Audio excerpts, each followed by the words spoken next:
எங்கள் இறைவன் இருக்கும்போதே நானும் இருந்தேன், நான் இருக்கும்போதே பாசம் இருந்துச்சு, ஆனால் அந்த பாசம் எங்கிட்ட தான் இருக்குது, அவன்கிட்ட இல்லைங்கிறீங்களே எப்படி அப்படின்னு கேட்டாங்க. அதுக்கு தான் சொன்னார், கடல் இருக்குது, நீர் இருக்குது, உப்பு இருக்குது. கடலாகிய அந்த நிலப்பரப்புல நீர் அடங்கி இருக்குது, நீருக்குள்ள உப்பு கலந்து இருக்குது. இந்த உப்பு தண்ணீரை பற்றி இருக்கிறதே ஒழிய தண்ணீருக்கு இடம் கொடுத்த மணல் பரப்பாகிய கடலில் இல்லை.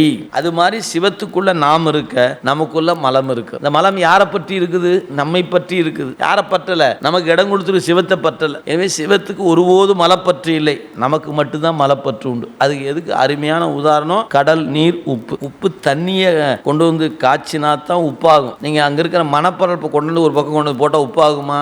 ஆகாது. ஏன்? அந்த மண்ணில் உப்பு இல்லை. ஆனால் அந்த நீருக்கு இடம் கொடுத்திருப்பது அந்த கடல். அப்போ கடல், நீர், உப்பு. கடல் சிவம், நீர் ஆன்மா, உப்பு ஆணவம், மலம். நான் வச்சுக்கேன்.